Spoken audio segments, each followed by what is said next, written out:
Chapitre 3. Tom se présenta devant tante Polly, assise auprès de la fenêtre d'une pièce agréable, située sur le derrière de la maison et qui servait à la fois de chambre à coucher, de salle à manger et de bibliothèque.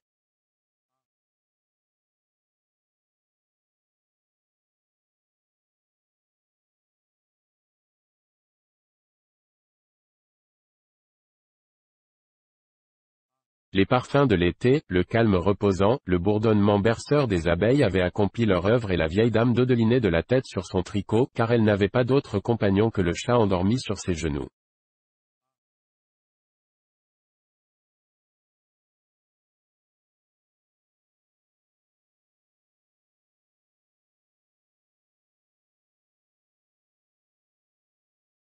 Par mesure de prudence, les branches de ses lunettes étaient piquées dans sa chevelure grise.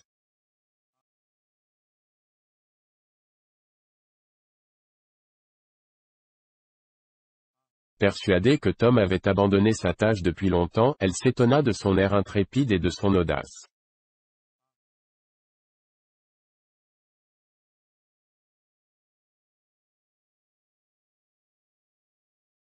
Est-ce que je peux aller jouer maintenant, ma tante?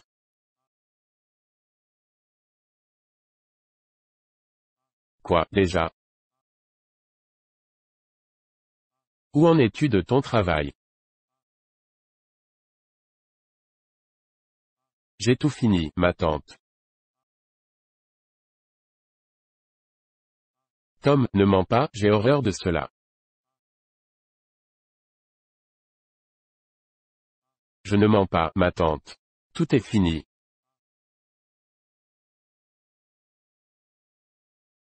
Tante Polly ne se fiait guère à des déclarations de ce genre.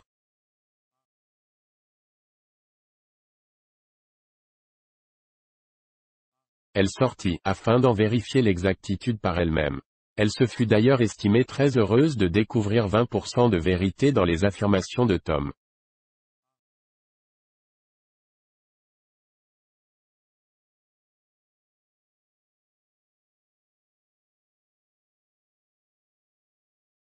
Lorsqu'elle constata que la palissade, entièrement blanchie, avait reçu 2 et même 3 bonnes couches de badigeon à la chaux, lorsqu'elle s'aperçut qu'une bande blanche courait à même le sol, au pied de la clôture, sa stupeur fut indicible.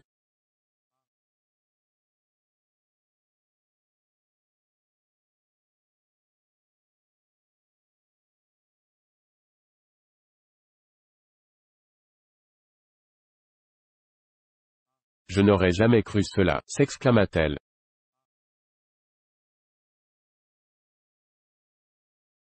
Il n'y a pas à dire, tu sais travailler quand tu veux bien t'y mettre, Tom.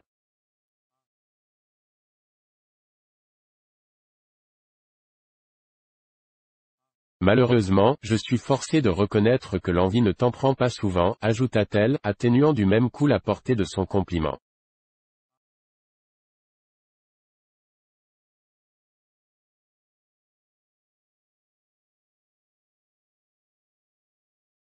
Allons, tu peux aller jouer, mais tâche de rentrer à l'heure, sinon gare à toi.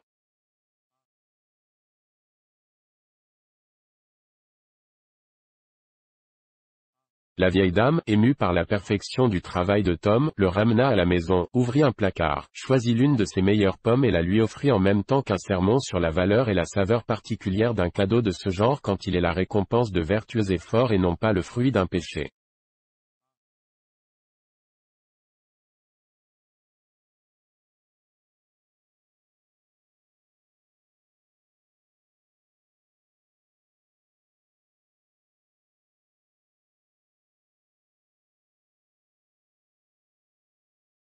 Et tandis que tante Polly accompagnait la fin de son discours d'un geste impressionnant, Tom rafla un beignet à la confiture.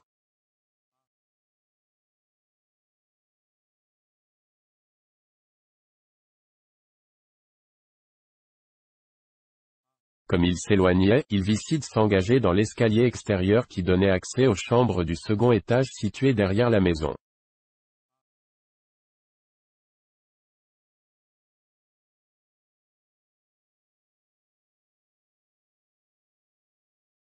Des mottes de terre se trouvaient à portée de la main de Tom et, en un clin d'œil, l'air en fut rempli.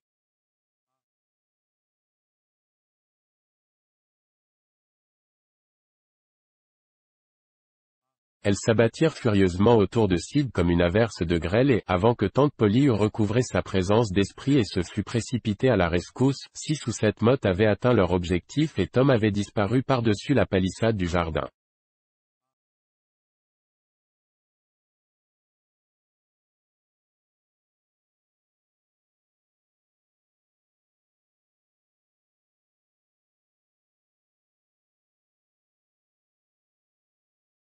Le jardin, en fait, possédait une porte, mais Tom était toujours trop pressé pour s'en servir.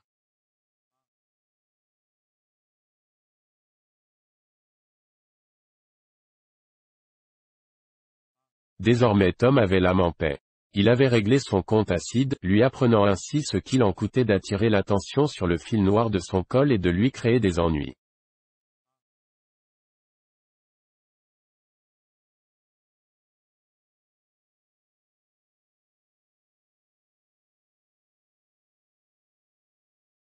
Il gagna d'un pas allègre la place du village où les garçons du pays, répartis en 2 groupes militarisés, s'étaient donné rendez-vous pour se livrer bataille.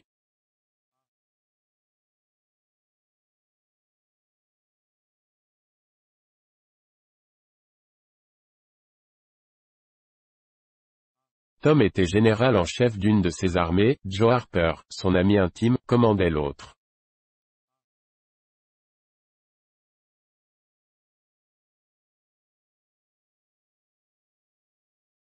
Ces 2 grands capitaines ne condescendaient jamais à payer de leur personne. Ils laissaient ce soin aux menus fretins et, assis l'un à côté de l'autre sur une éminence, ils dirigeaient les opérations par le truchement de leurs aides de camp.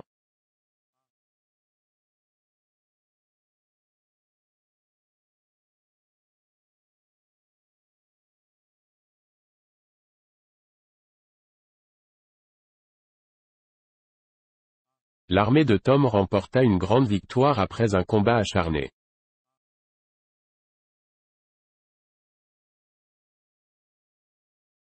Alors, on dénombra les morts, on échangea les prisonniers, on mit au point les conditions de la prochaine querelle et l'on fixa la date de l'indispensable rencontre.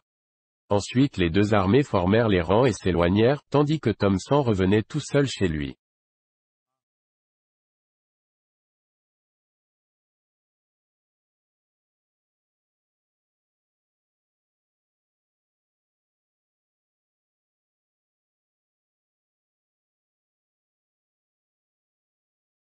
En passant devant la demeure de Jeff Thatcher, il aperçut, dans le jardin, une petite qu'il n'avait jamais vue auparavant, une délicieuse petite créature aux yeux bleus. 2 longues nattes blondes lui encadraient le visage. Elle portait une robe d'été blanche et des pantalons brodés.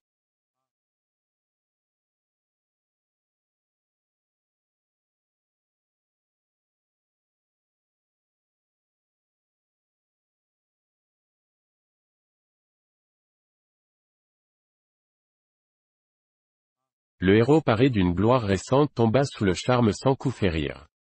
Une certaine Amy Lawrence disparut de son cœur sans même laisser la trace d'un souvenir derrière elle.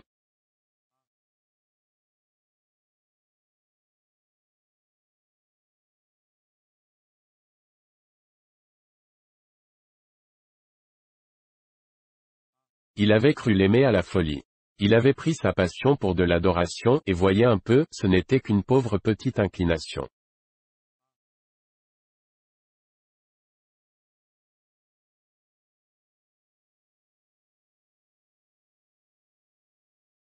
Il avait mis des mois à la conquérir. Elle lui avait avoué ses sentiments une semaine plus tôt, et pendant 7 jours, il avait été le garçon le plus heureux et le plus fier qui soit au monde, et voilà qu'en un instant Amy était partie, avait quitté son cœur comme un étranger venu nous rendre une petite visite de politesse.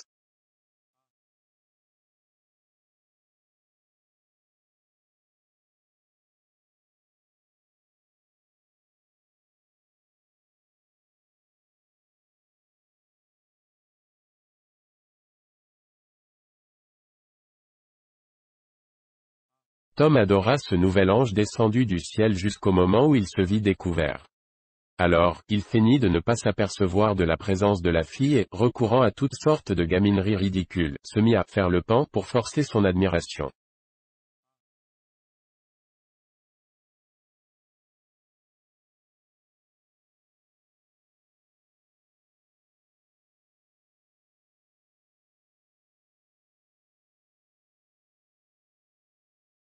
Il conserva cette attitude grotesque pendant un certain temps encore, mais, au beau milieu d'impérieux exercices d'acrobatie, il lança un regard de côté et s'aperçut que la fillette lui tournait le dos et se dirigeait vers la maison.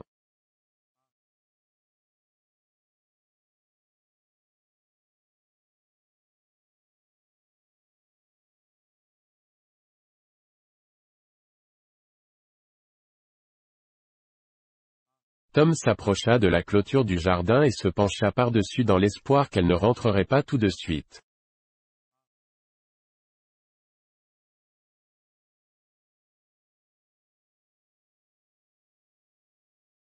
Elle s'arrêta sur les marches du perron, puis se remit à monter. Elle allait franchir le seuil.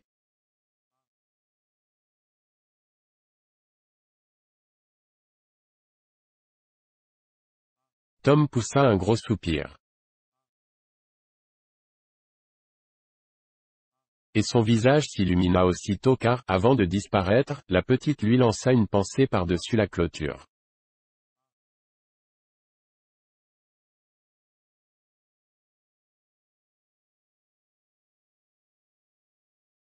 Tom courut, s'arrêta à quelques centimètres de la fleur et, les mains en écran devant les yeux, parcourut la route du regard comme s'il avait remarqué quelque chose d'intéressant.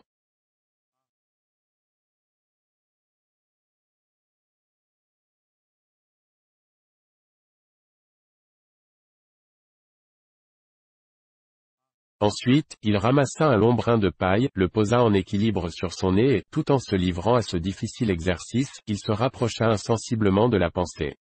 Enfin il couvrit la fleur de son pied nu, son orteil souple s'en empara, et Tom se sauva à cloche-pied avec son trésor.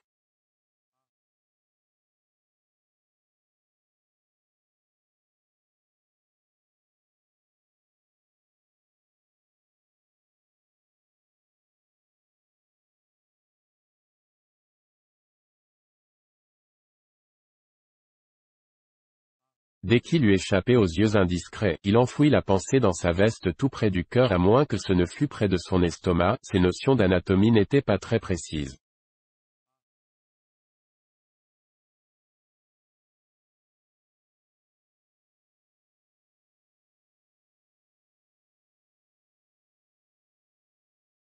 Il retourna se pavaner devant la clôture du jardin et s'y attarda jusqu'au crépuscule, mais la fille ne daigna pas se montrer. Pour se consoler, Tom se dit qu'elle était peut-être restée cachée derrière une fenêtre et qu'elle n'avait perdu aucun de ses mouvements.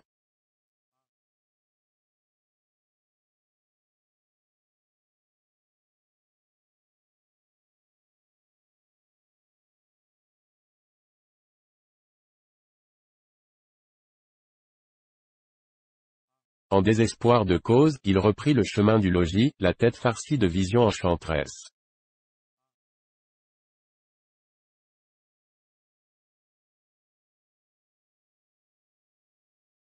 Au cours du dîner, il se montra si gai que sa tante se demanda ce qui avait bien pu lui arriver.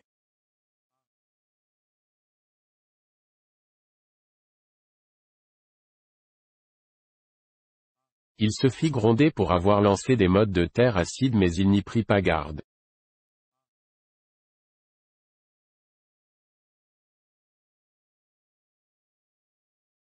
Il essaya de voler du sucre sous les yeux même de sa tante, ce qui lui valut une bonne tape sur les doigts.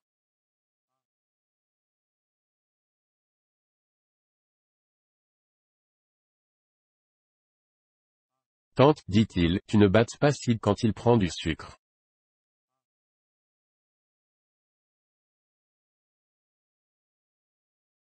Sid n'est pas aussi empoisonnant que toi.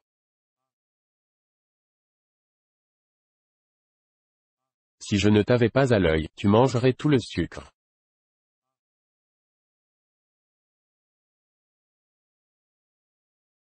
Quelques instants plus tard, la vieille dame se rendit à la cuisine. Fier de son impunité, Sid allongea la main pour prendre le sucrier non sans décocher à Tom un regard conquérant qui exaspéra ce dernier.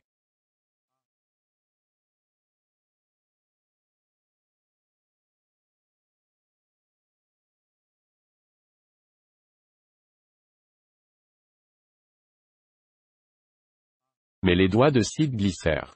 Le sucrier tomba à terre et se cassa en 1000 morceaux.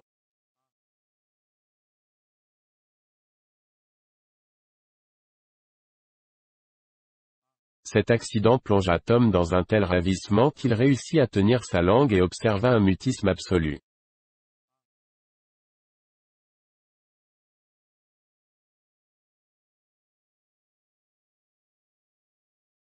Il se jura de ne rien dire lorsque sa tante arriverait et de ne pas bouger jusqu'à ce qu'elle demandât qui était le coupable. Alors il lui apprendrait la vérité et rien ne serait plus doux que de voir le chouchou de tante Polly, le garçon modèle pris en flagrant délit.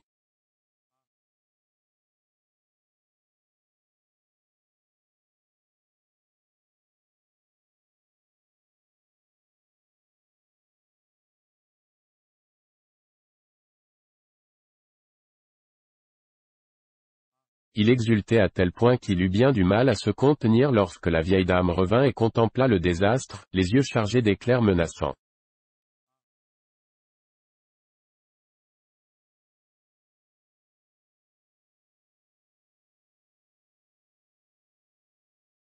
Ça va y être, se dit-il.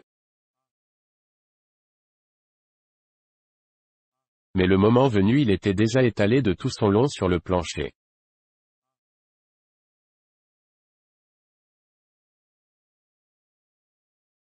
Et la main puissante de sa tante se levait pour frapper un nouveau coup quand il s'écria.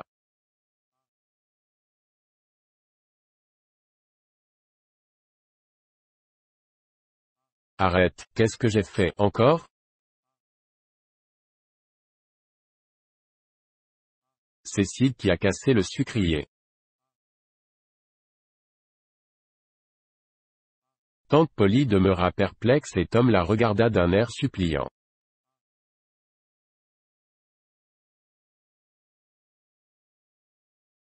Mais elle se contenta de déclarer.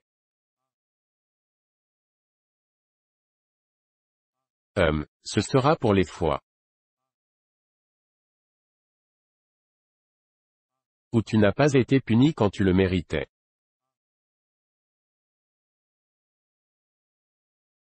Tante Polly s'en voulut ensuite de son attitude et elle faillit manifester son repentir par quelques mots affectueux. Cependant elle estima que ce serait du même coup reconnaître ses torts, chose que la discipline lui interdisait.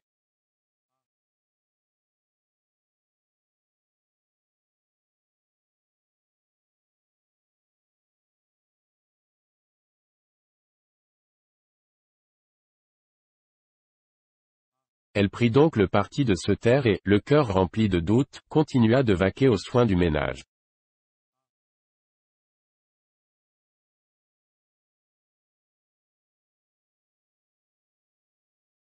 Tom s'en alla bouder dans un coin et donnait libre cours à son amertume.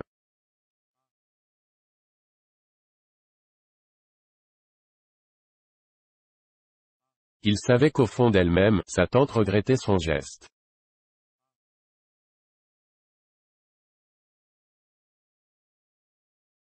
Mais il était fermement décidé à repousser toutes ses avances.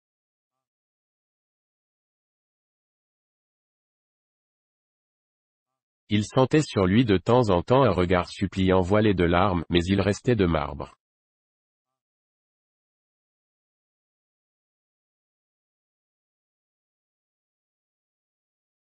Il se représentait sur son lit de mort, sa tante penchée sur lui, implorait un mot de pardon, mais lui, inflexible, se tournait vers le mur et rendait l'âme sans prononcer une parole.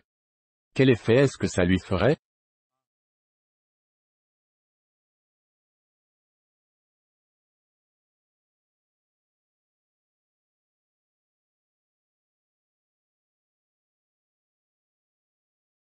Puis il imaginait un homme ramenant son cadavre à la maison.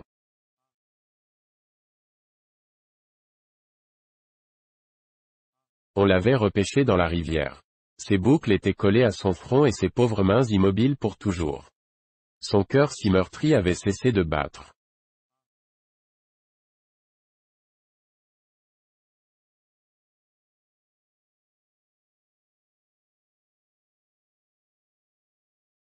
Tante Polly se jetterait sur lui. Ses larmes ruisselleraient comme des gouttes de pluie. Elle demanderait au Seigneur de lui rendre son petit garçon et promettrait de ne plus jamais le punir à tort.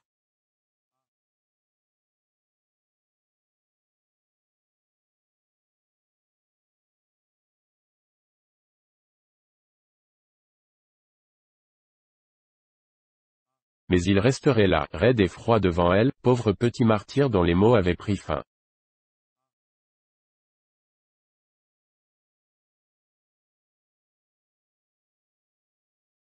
Son imagination s'échauffait, ses rêves revêtaient un caractère si dramatique, qu'il avait peine à avaler sa salive et qu'il menaçait d'étouffer.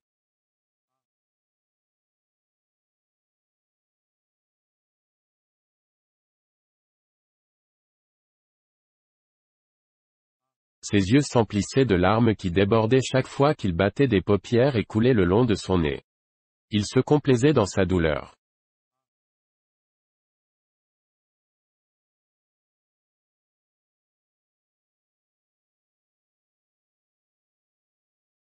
Elle lui paraissait trop sacrée pour tolérer toute gaieté superficielle, toute joie intempestive. Et bientôt, lorsque sa cousine Mary arriva en dansant de joie à l'idée de se retrouver sous le toit maternel après 8 jours d'absence, Tom se leva et, toujours enveloppé de nuées sombres, sortit par une porte tandis que Mary entrait par une autre, semblant apporter avec elle le soleil et les chansons.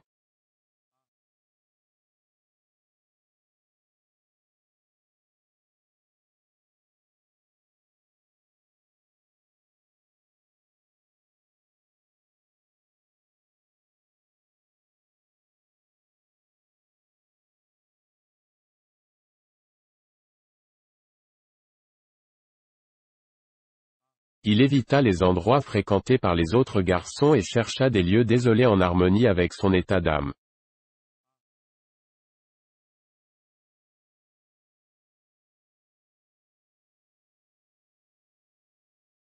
Un train de bois était amarré au bord de la rivière. Tom alla s'y installer et contempla la morne étendue liquide. Il lui aimait mourir, se noyer mais à condition que lui fussent épargnées les cérémonies auxquelles la nature se livre en pareil cas.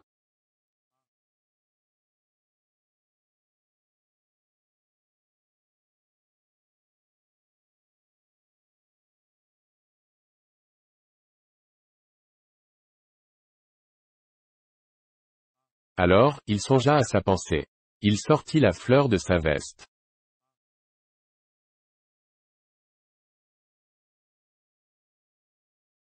Elle était toute flétrie, ce qui augmenta considérablement le plaisir qu'il prenait à cette sombre rêverie.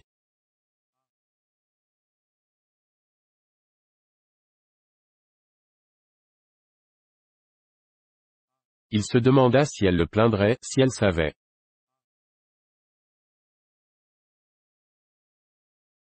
Pleurerait-elle? Oserait-elle mettre ses bras autour de son cou pour le réconforter? Ou bien lui tournerait-elle le dos?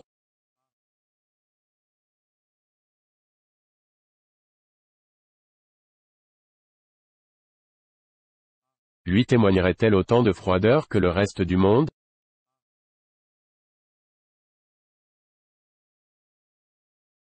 Ces réflexions lui causèrent tant de joie et tant de douleur qu'il les caressa et les retourna jusqu'à leur en faire perdre toute saveur.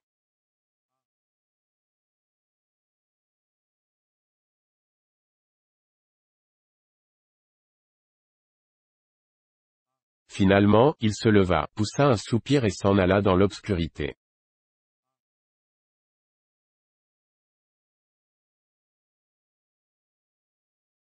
Vers les 10 heures, il s'engagea dans la rue déserte en bordure de laquelle s'élevait la demeure de la chère inconnue.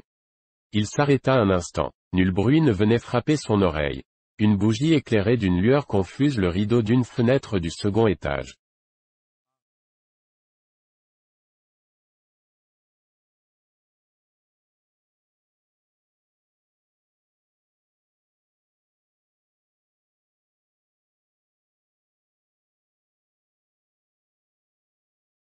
Était-ce là une manifestation de la présence sacrée?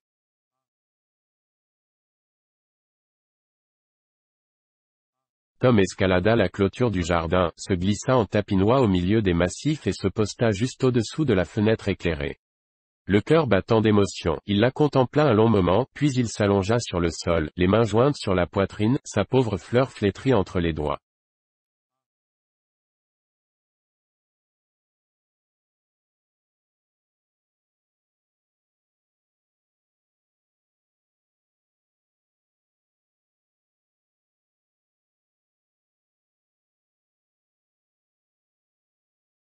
C'est ainsi qu'il eût voulu mourir, sans toit au-dessus de sa tête, sans amis pour éponger sur son front les gouttes de sueur des agonisants, sans visage aimé pour s'incliner sur lui lorsqu'aurait commencé la grande épreuve.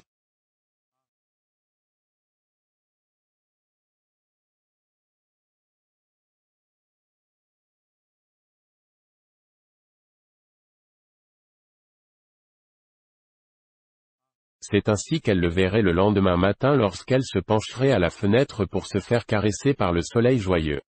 Verserait-elle au moins une seule petite larme sur sa dépouille sans vie? Pousserait-elle au moins un petit soupir en songeant à l'horreur d'une jeune et brillante existence si brutalement fauchée?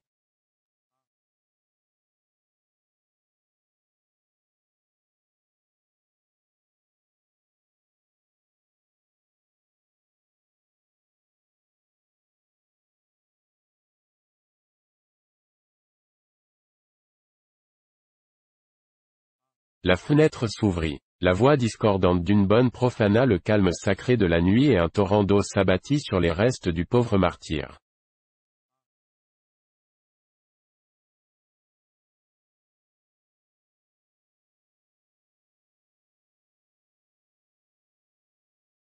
À demi noyé sous ce déluge, notre héros bondit en toussant et en renâclant.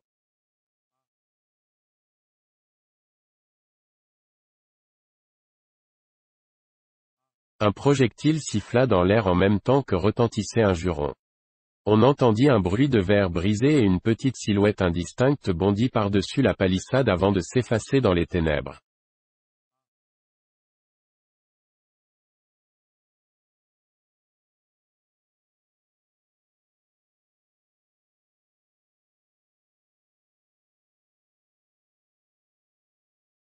Peu de temps après, Tom, qui s'était déshabillé pour se coucher, examinait à la lueur d'une chandelle ses vêtements trempés.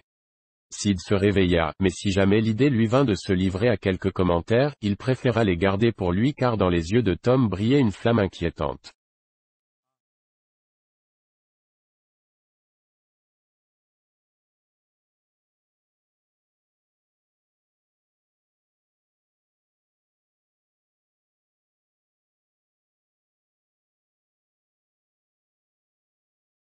Tom se mit au lit sans ajouter à cette journée le désagrément de la prière, et Sid ne manqua pas de noter cette omission.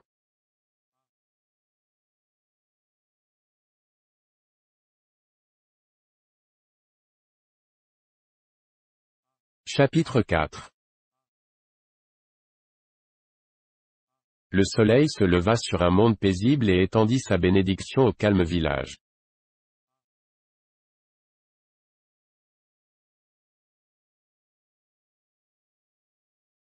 Après le petit déjeuner eut lieu la prière dominicale.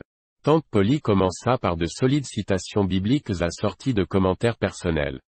Pour couronner le tout, elle débita, comme du haut du Sinaï, un chapitre rébarbatif de la loi de Moïse.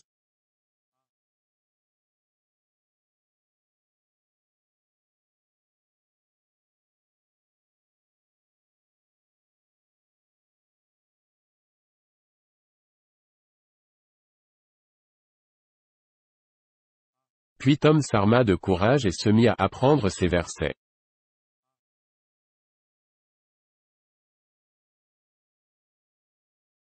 Sid, lui, savait sa leçon depuis plusieurs jours.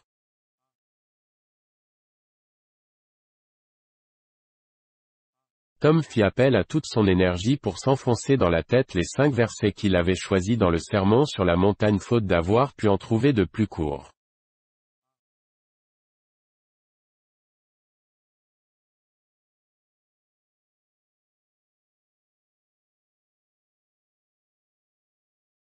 Au bout d'une demi-heure, il avait une vague idée de sa leçon, sans plus, car sa pensée n'avait cessé de parcourir le domaine des préoccupations humaines et ses mains de jouer avec ceci ou avec cela.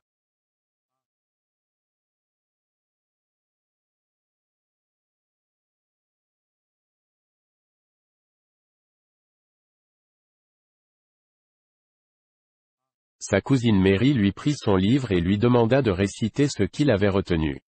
Il avait l'impression de marcher au milieu du brouillard.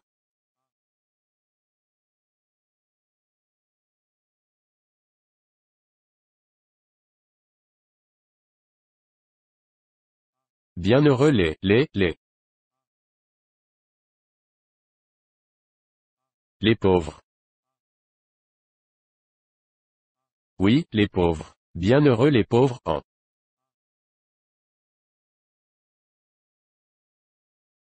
en esprit. En esprit. Bienheureux les pauvres en esprit car le,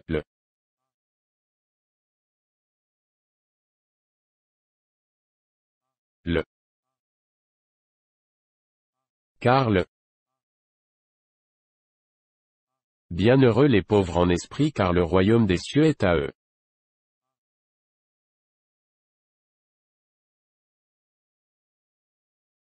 Bienheureux les affligés car ils,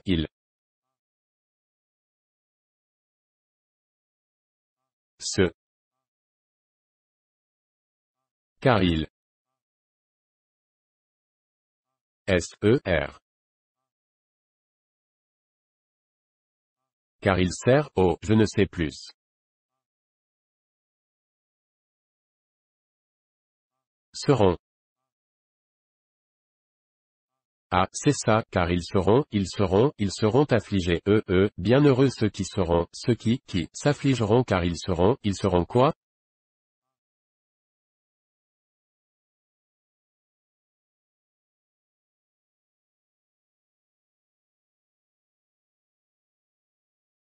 Pourquoi ne me le dis-tu pas, Mary?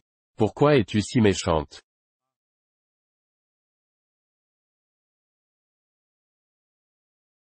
Oh, Tom, espèce de tête de bois. Ce n'est ni de la méchanceté ni de la taquinerie.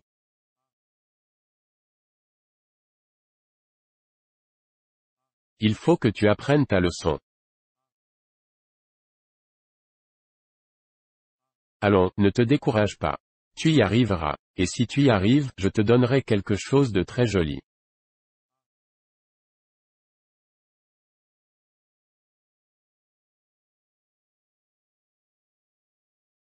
Allons, sois gentil. Si tu veux. Mais qu'est-ce que tu vas me donner, Mary? Dis-le-moi.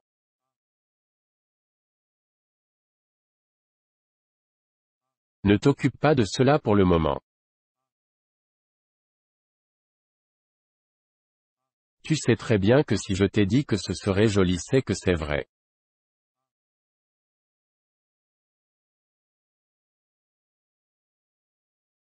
D'accord Mary. Je vais répiocher ma leçon. Tom répiocha donc sa leçon et, doublement stimulé par la curiosité et l'appât du gain possible, il déploya tant de zèle qu'il obtint un résultat éblouissant.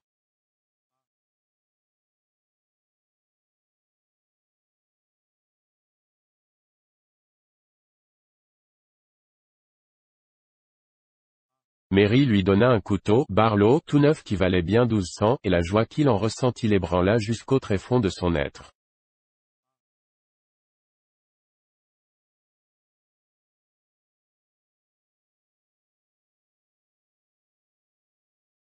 Il est vrai que le couteau ne coupait pas, mais c'était un véritable Barlow et il n'en fallait pas plus pour assurer le prestige de son propriétaire.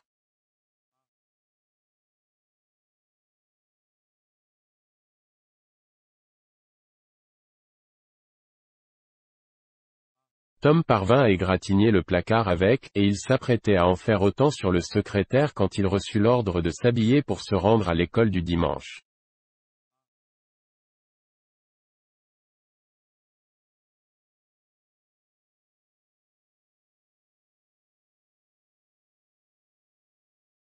Mary lui remit une cuvette remplie d'eau et un morceau de savon. Il sortit dans le jardin et posa la cuvette sur un petit banc. Puis il trempa le savon dans l'eau, retroussa ses manches, vida tranquillement le contenu de la cuvette sur le sol, retourna à la cuisine et commença à se frotter le visage avec énergie, à l'aide d'une serviette.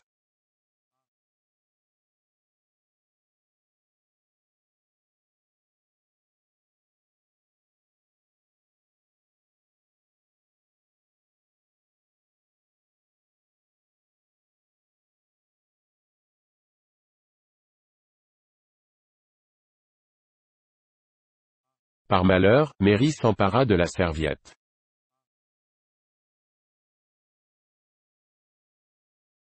Voyons, tu n'as pas honte, Tom? Il ne faut pas être comme ça. L'eau ne te fera pas de mal. Tom se sentit un peu penaud.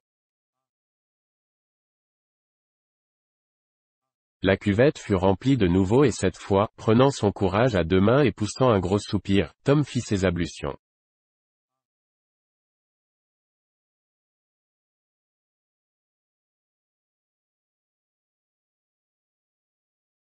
Lorsqu'il rentra à la cuisine, il avait les deux yeux fermés, l'eau et la mousse qui lui couvraient le visage témoignaient de ses efforts.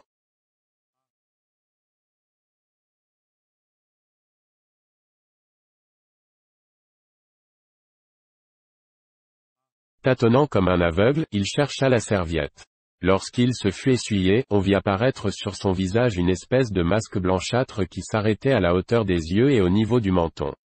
Au-dessus et au-dessous de la ligne ainsi tracée s'étendait tout un territoire sombre, toute une zone non irriguée qui couvrait le front et faisait le tour du cou.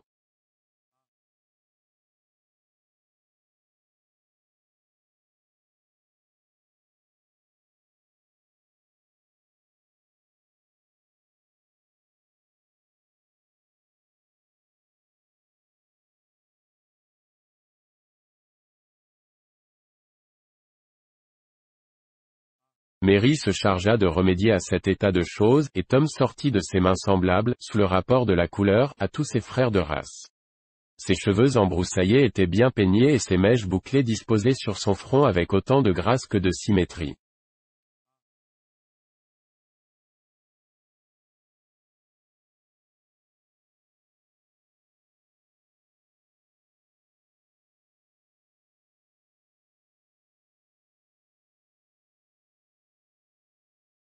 En général, Tom se donnait un mal inouï pour aplatir ces ondulations qu'il jugeait trop efféminées et qui faisaient le désespoir de sa vie.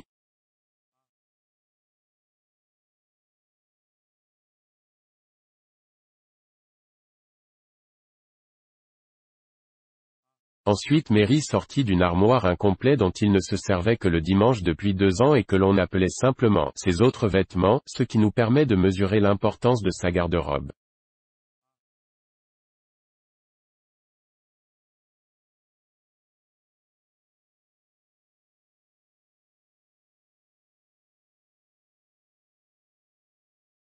Dès qu'il se fut habillé, sa cousine vérifia sa tenue, lui boutonna sa veste jusqu'au menton, lui rabattit son large col de chemise sur les épaules, le brossa et le coiffa d'un chapeau.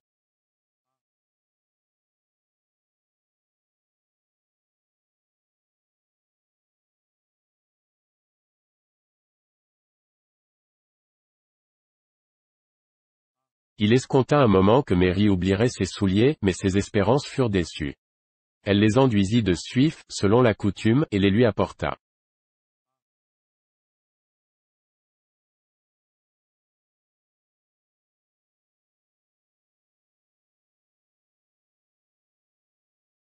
Il se fâcha, disant qu'on l'obligeait toujours à faire ce qu'il ne voulait pas. Mais Mary prit un ton persuasif.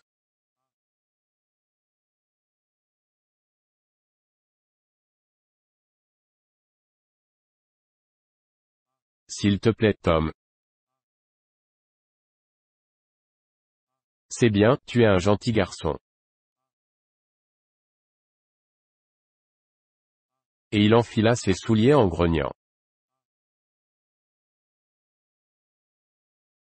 Mary fut bientôt prête et les 3 enfants se rendirent à l'école du dimanche, endroit que Tom détestait du plus profond de son cœur alors que Sid et Mary s'y plaisaient beaucoup.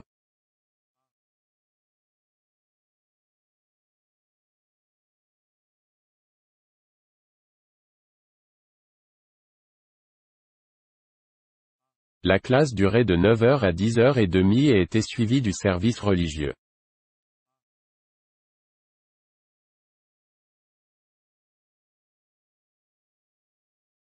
2 des enfants restaient de leur plein gré pour écouter le sermon, l'autre y était toujours retenu par des raisons plus impératives.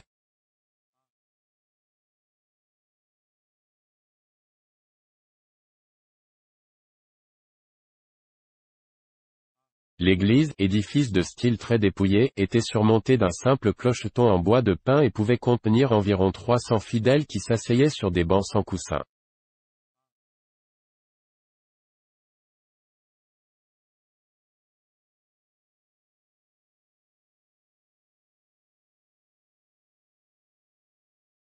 À la porte, Tom accosta l'un de ses camarades endimanché comme lui.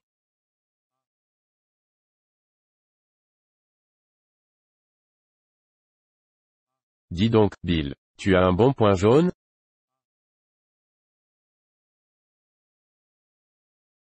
Oui. Que voudrais-tu en échange? Qu'est-ce que tu as à me donner? Un bout de réglisse et un hameçon. Fais voir. Tom s'exécuta. Les deux objets, offrant entière satisfaction, changèrent de main ainsi que le bon point.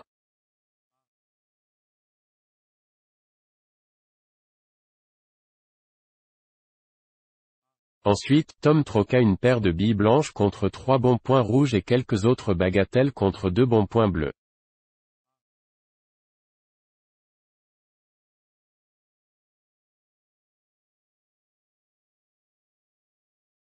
Son manège dura en tout un bon quart d'heure.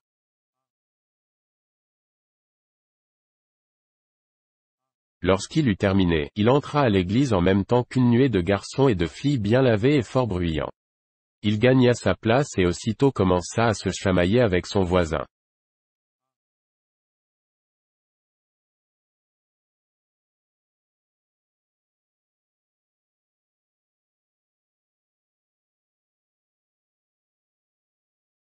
Le maître, un homme grave, d'âge respectable, s'interposa immédiatement, mais Tom s'empressa de tirer les cheveux d'un garçon assis sur le banc voisin dès qu'il lui eut tourné le dos.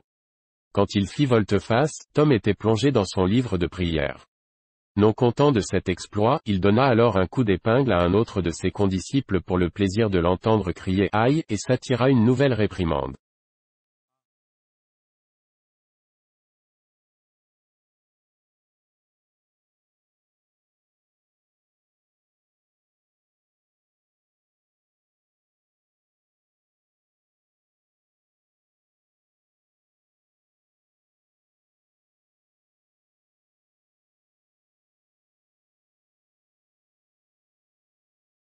Tous les camarades de Tom, calqués sur le même modèle, étaient aussi remuants, bruyants et insupportables que lui.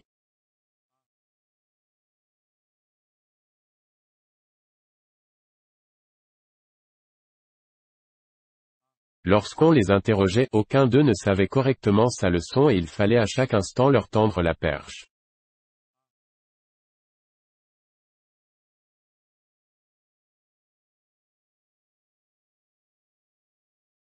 Néanmoins, ils en venaient à bout qu'à un cas et obtenaient une récompense sous la forme d'un bon point bleu, au verso duquel était écrit un passage de la Bible.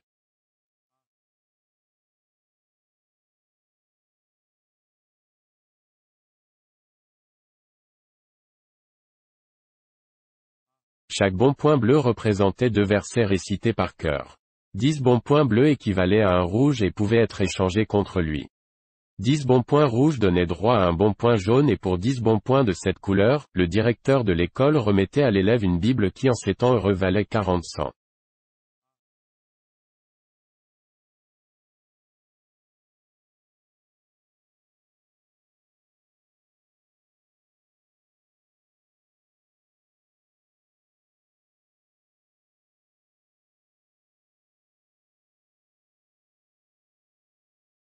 Combien de mes lecteurs auraient le courage de retenir par cœur 2000 versets, même pour obtenir une Bible illustrée par Gustave Doré?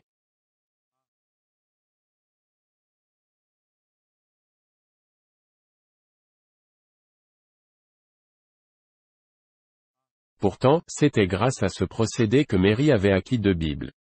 Cela représentait l'effort de 2 années, et l'on citait le cas d'un garçon, d'origine allemande, qui avait gagné ainsi 4 ou 5 livres saints.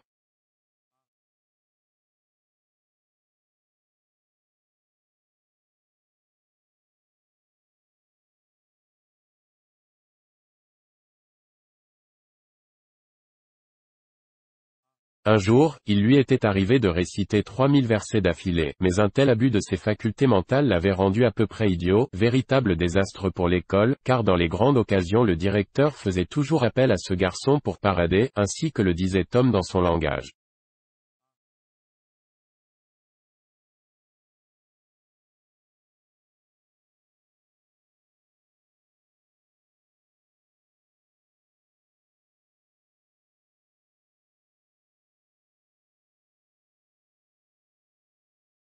Seuls les élèves les plus âgés conservaient leurs bons points et s'attelaient à leur besogne monotone assez longtemps pour obtenir une Bible. La remise de l'un de ces prix devenait dans ces circonstances un événement rare et important. Le lauréat était si bien mis en vedette que le cœur de ses condisciples brûlait souvent pendant 15 jours d'une ardeur nouvelle.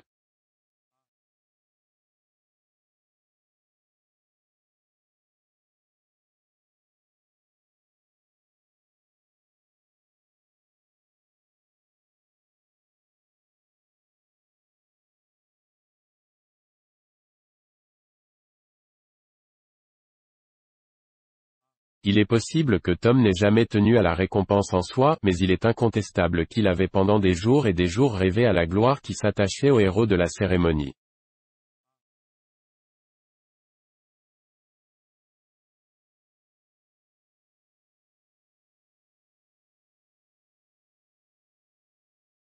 Bientôt le directeur vint se placer en face des élèves et réclama leur attention. Il tenait à la main un livre de cantiques entre les pages duquel il avait glissé son index.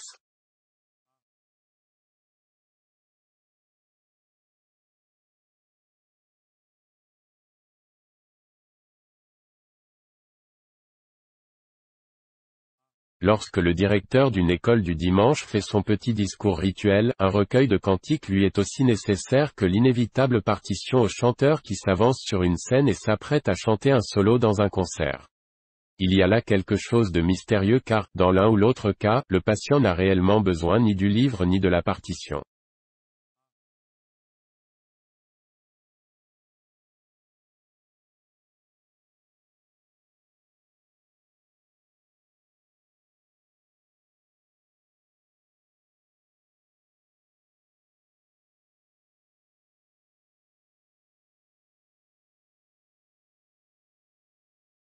Le directeur était un homme mince de 35 ans environ. Il portait un bouc blond filasse et ses cheveux coupés courts étaient de la même couleur. Son col empesé lui remontait par derrière jusqu'aux oreilles et se terminait sur le devant par deux pointes acérées qui atteignaient la hauteur de sa bouche.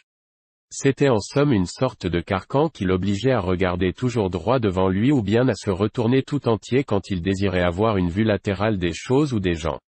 Son menton s'étayait sur une cravate large et longue comme un billet de banque et terminée par des franges.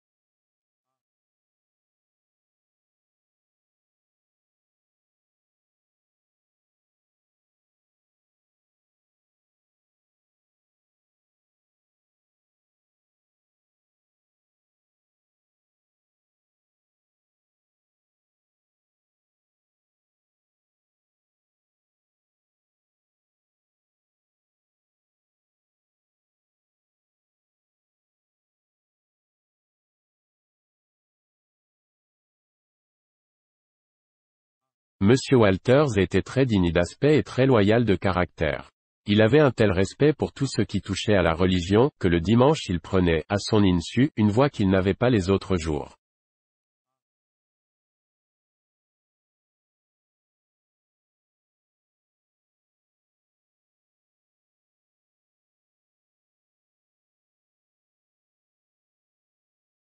Il commença de son ton dominical.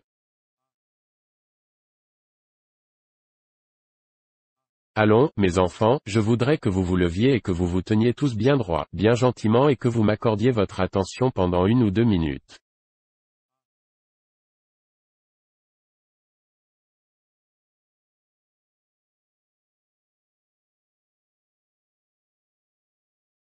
Parfait, nous y voilà.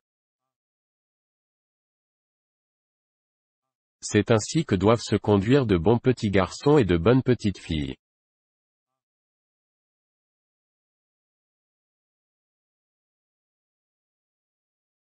Je vois une petite fille qui est en train de regarder par la fenêtre, je crains qu'elle ne me croie de ce côté-là. Peut-être se figure-t-elle que je suis perché dans un arbre et que je tiens un discours aux petits oiseaux.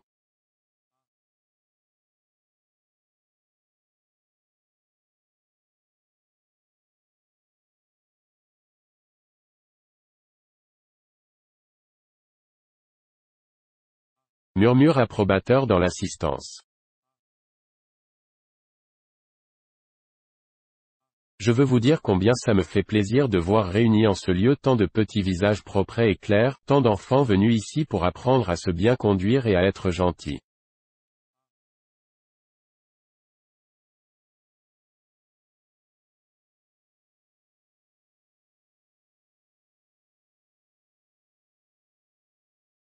Etc. Inutile de reproduire le reste de l'homélie.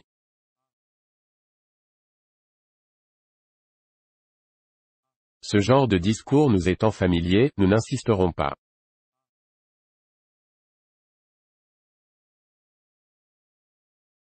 Le dernier tiers de la harangue fut gâché par la reprise des hostilités entre les fortes têtes, par des bruits de pieds et des chuchotements dont le murmure assourdi déferla comme une vague contre ces robes de vertu qu'étaient si des mairies.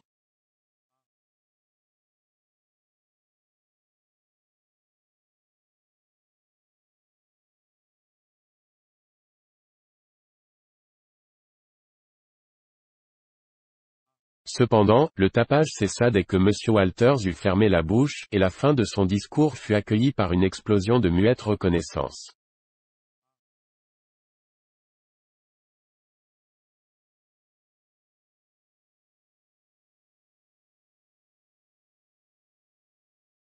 L'agitation, d'ailleurs, avait tenu en partie à un événement assez rare, l'arrivée de visiteurs.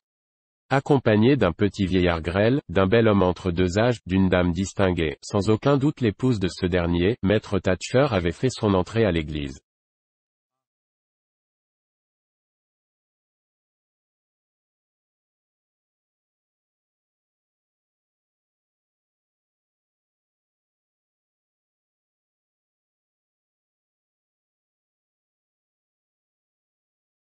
La dame tenait une petite fille par la main.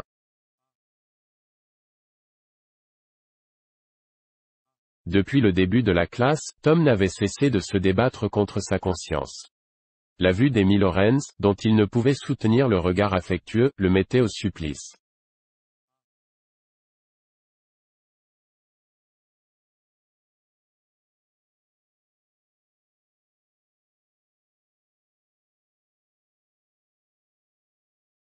Cependant, lorsqu'il aperçut la nouvelle venue, il se sentit inondé de bonheur des pieds à la tête.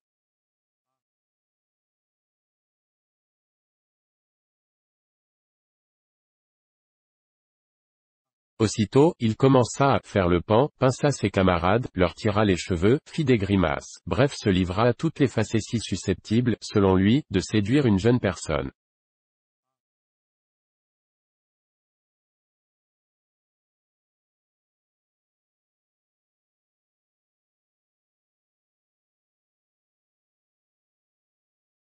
Il n'y avait qu'une ombre au tableau de sa félicité, le souvenir de ce qui s'était passé la veille au soir dans le jardin de l'inconnu.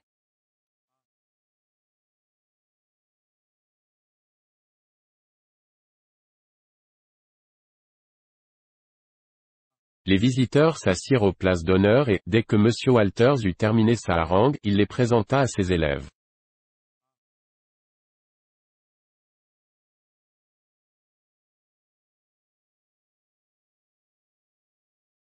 Le monsieur entre deux âges n'était rien de moins que l'un des juges du comté. Les enfants n'avaient jamais eu l'occasion de voir en chair et en os un personnage aussi considérable et ils le regardaient de tous leurs yeux avec un mélange d'admiration et d'effroi, se demandant de quoi il était fait. C'est tout juste si dans leur excitation, ils ne s'attendaient pas à l'entendre rugir.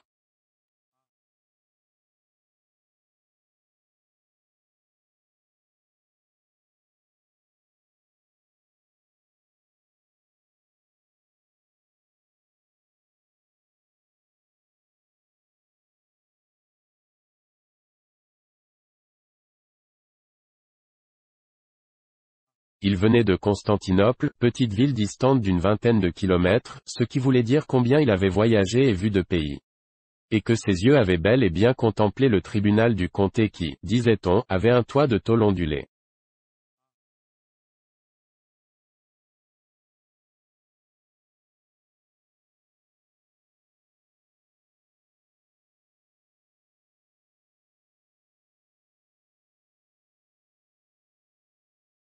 Il s'agissait du grand juge Thatcher en personne, le propre frère du notaire de l'endroit.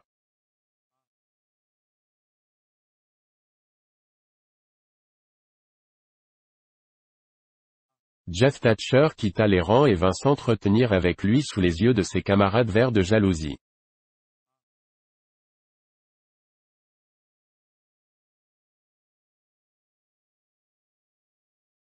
Les murmures sonnaient comme de la musique pour lui.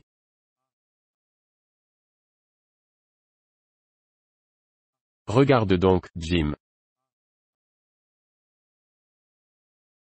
Il vient par ici. Mais regarde donc, il va lui serrer la main, il lui serre la main.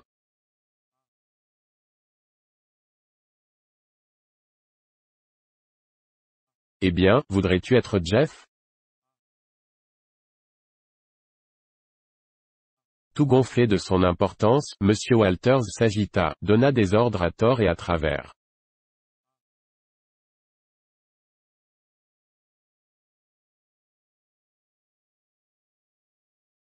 Le bibliothécaire, les bras chargés de livres, ne voulut pas être en reste et courut de droite et de gauche comme un insecte affairé, en se donnant toute l'autorité dont se délectent les petits chefs.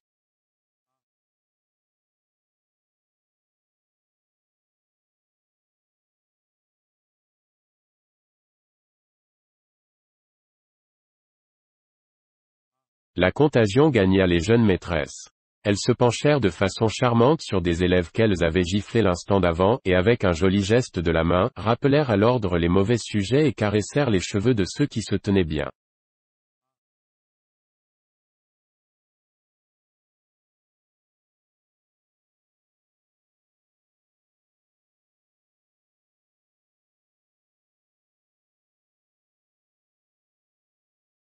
Les maîtres distribuèrent des réprimandes et s'efforcèrent de maintenir une stricte discipline.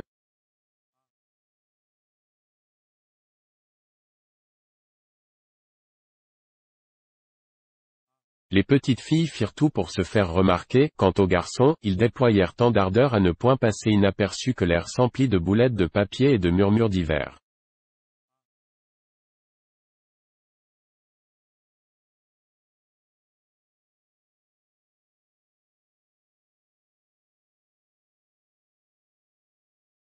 Majestueux, rayonnant, le juge contemplait ce spectacle avec un sourire et se réchauffait au soleil de sa propre importance car lui aussi, paradait.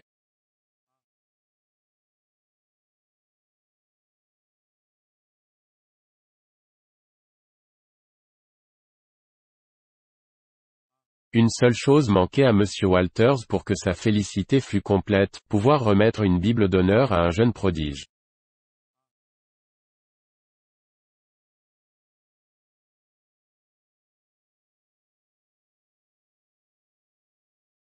Certains bambins avaient beau détenir plusieurs bons points jaunes, aucun n'en avait assez pour satisfaire aux conditions requises.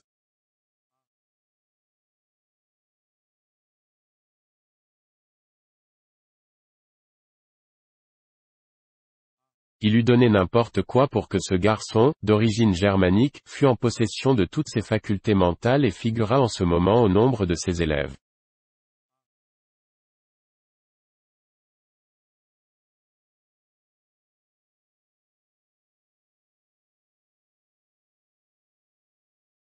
Alors que tout semblait irrémédiablement perdu, Tom Sawyer quitta les rangs, s'avança avec 9 bons points jaunes, 9 bons points rouges, 10 bons points bleus et réclama une Bible.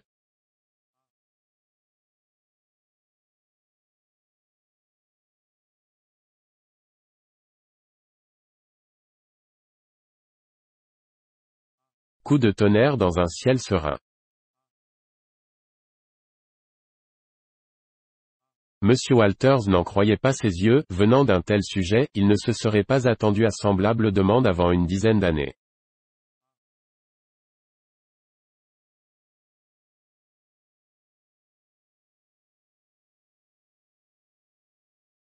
Mais à quoi bon nier l'évidence?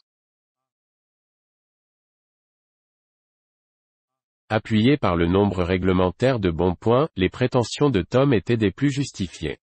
En conséquence, Tom fut installé à côté du juge et des puissants du jour.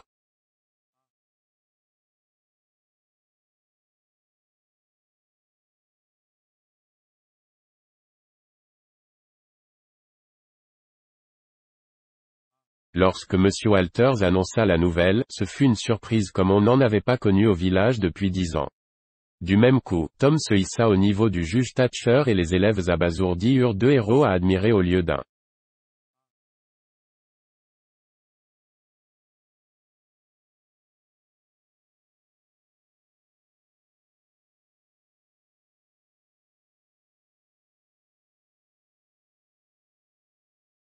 Les garçons crevaient de jalousie, mais les plus furieux étaient ceux qui avaient contribué à la gloire de Tom en lui échangeant des bons points contre les richesses qu'il avait amassées la veille devant la palissade de sa tante.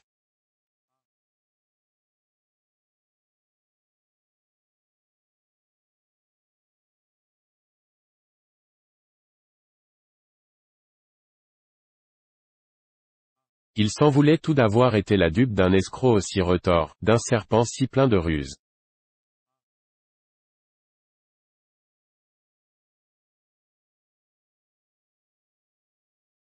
La récompense fut remise à Tom avec toute l'effusion dont le directeur se sentit capable.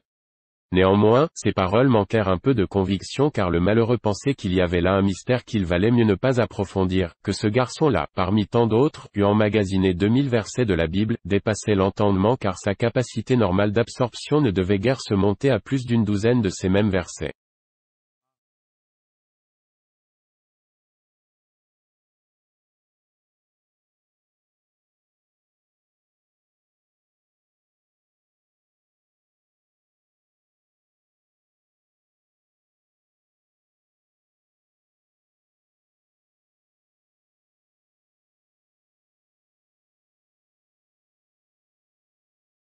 Amy Lawrence, heureuse et fière, essayait d'attirer l'attention de Tom, qui évitait de regarder de son côté.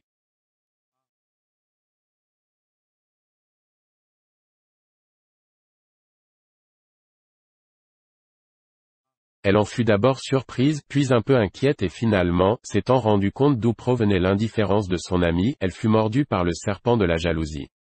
Son cœur se brisa, les larmes lui montèrent aux yeux et elle se mit à détester tout le monde en général.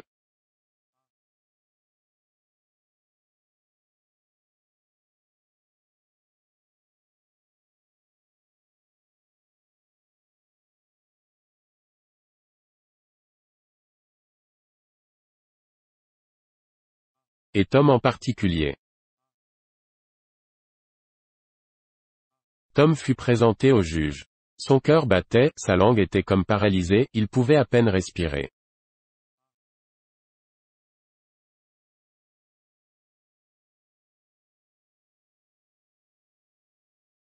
Cela tenait en partie à l'importance du personnage, mais surtout au fait qu'il était le père de l'adoré.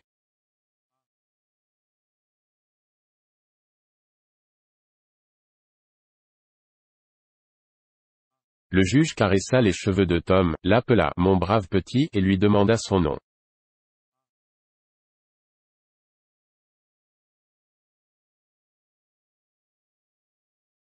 Le garçon bredouilla, bafouilla et finalement répondit d'une voix mal assurée.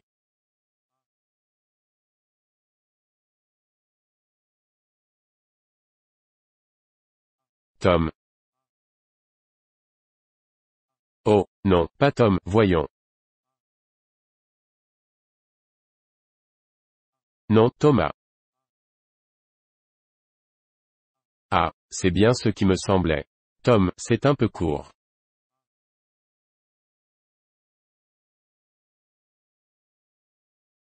Mais ce n'est pas tout. Tu as un autre nom.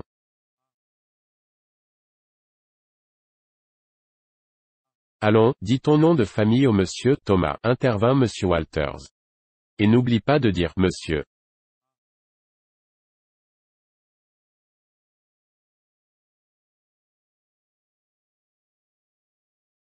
Il ne faut pas que l'émotion t'empêche d'avoir de bonnes manières.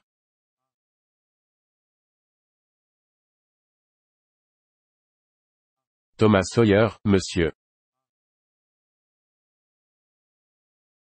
Très bien. C'est un bon petit. Il est très gentil, ce garçon. Un vrai petit homme. 2000 versets, ça compte. Et tu ne regretteras jamais le mal que tu t'es donné pour les apprendre. Le savoir est la plus belle chose au monde. C'est grâce à la science qu'il y eut et qu'il y a de grands hommes, des hommes dignes de ce nom. Un jour, mon petit Thomas, tu seras un grand homme, tu te retourneras vers ton passé et tu diras que tu dois ta situation au précieux enseignement de l'école du dimanche, que tu la dois aux chers maîtres qui t'ont montré ce qu'était le savoir, à ton excellent directeur qui t'a encouragé, qui a veillé sur tout, qui t'a donné une Bible magnifique, qui sera tienne pour toujours, bref, que tu dois tout à la bonne éducation que tu as reçue.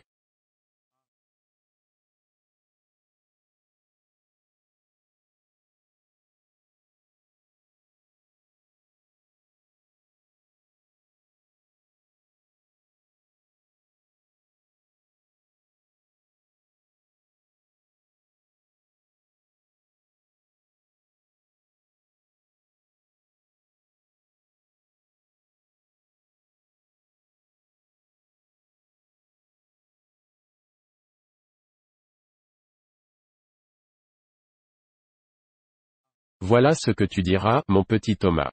D'ailleurs je suis sûr que jamais tu ne pourrais accepter d'argent pour ces 2000 versets.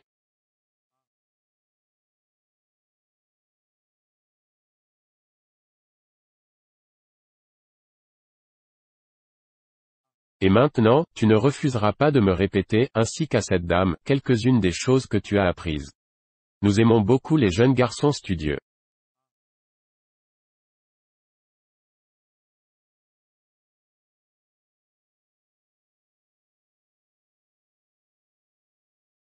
Voyons, tu sais évidemment les noms des 12 apôtres.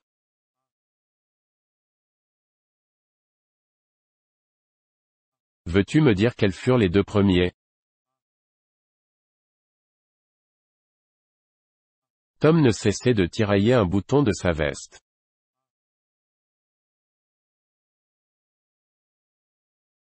Il avait l'air désemparé. Il se mit à rougir et baissa les yeux.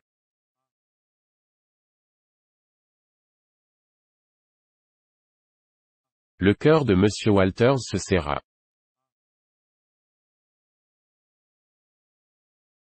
Cet enfant est incapable de répondre à la moindre question, se dit le pauvre homme.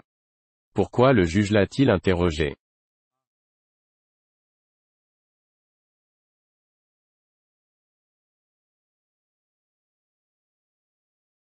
Cependant, il se crut obligé de tenter quelque chose.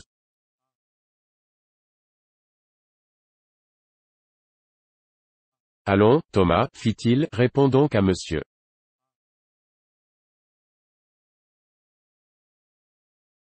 N'aie pas peur. Vous ne refuserez pas de me répondre à moi, n'est-ce pas, mon petit, déclara la dame.